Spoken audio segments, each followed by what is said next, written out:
Alors Jean Launay, le président du partenariat français pour l'eau, n'a pas pu être avec nous, mais il est représenté par sa directrice générale, Marie-Laure Vercambre. Bonjour et bienvenue. Bonjour, je représente effectivement le PFE, le partenariat français pour l'eau, et mon président, Jean Launay, qui est retenu par une mission qui lui a été confiée par le gouvernement, mais aussi le président de notre groupe de travail sur l'eau et le climat, Jean-Luc Redeau, qui, il y a quelques années, était le directeur de l'agence de l'eau à Dour-Garonne.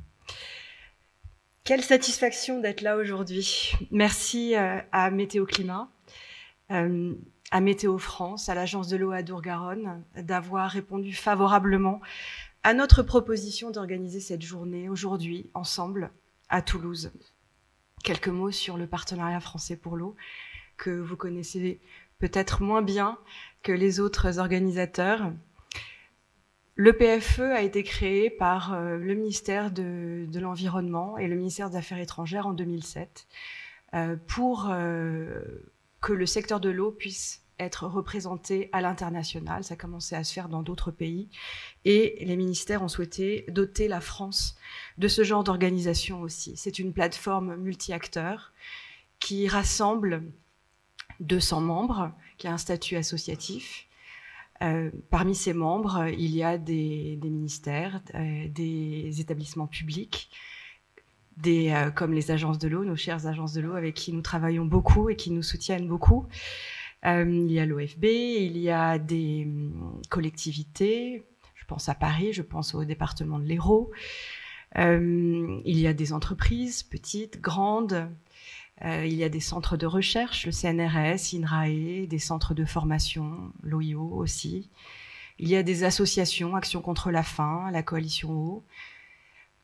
Et tous ensemble, nous développons un plaidoyer pour que la communauté internationale, comme nationale, porte une plus grande attention aux graves impacts du dérèglement climatique dans le domaine de l'eau, sur les ressources en eau, en matière de risques, en matière de biodiversité, et vis-à-vis de tous les secteurs d'activité qui dépendent de ressources en eau abondantes et de bonne qualité.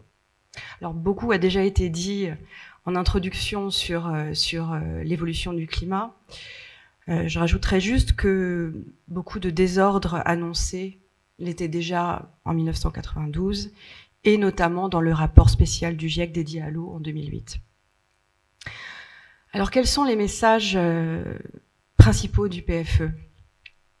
Que le domaine de l'eau peut contribuer à l'atténuation, mais que globalement, nous sommes très dépendants du respect de l'accord de Paris par l'ensemble des parties prenantes. Que les enjeux d'eau, de climat et de biodiversité sont intrinsèquement liés, qu'il faut préserver nos écosystèmes aquatiques dans ce contexte, les restaurer quand ils ont été abîmés. Ils sont un outil majeur de notre résilience.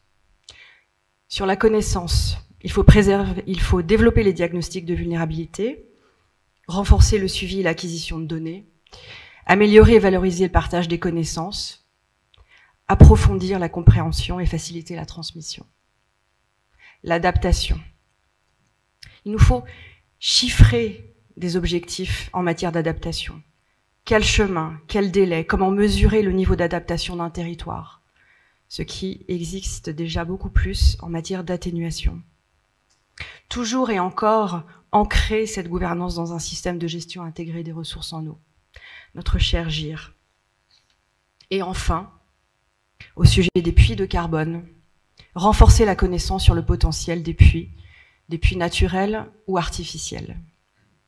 Alors, une des missions principales du PFE est de montrer qu'il existe des solutions, et notamment les solutions du domaine de l'eau, bien sûr. Nous avons déjà publié 2 recueils de bonnes pratiques sur la planification, les outils de planification et de connaissance, sur les solutions fondées sur la nature, sur la mise en œuvre de nouvelles technologies économes en eau et en énergie.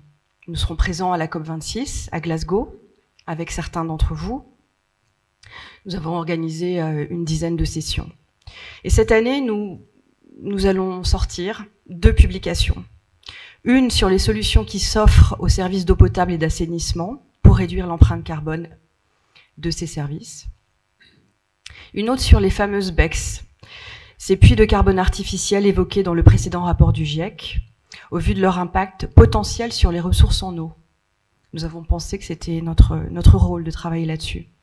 En effet, au-delà des puits de carbone naturels qu'il faut renforcer, revenir vers les scénarios plus 1,5 degré ou plus 2 à la fin du siècle passera vraisemblablement par ces solutions dont on mesure encore mal le potentiel et les effets induits.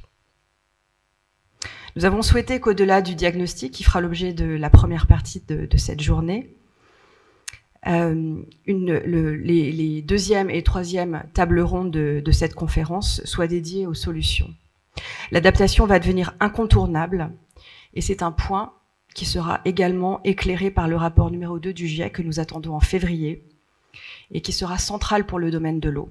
Nous espérons que cette journée viendra enrichir le panel des solutions que nous pourrons promouvoir à l'international. Merci. Merci beaucoup, Marie-Laure Vercambre.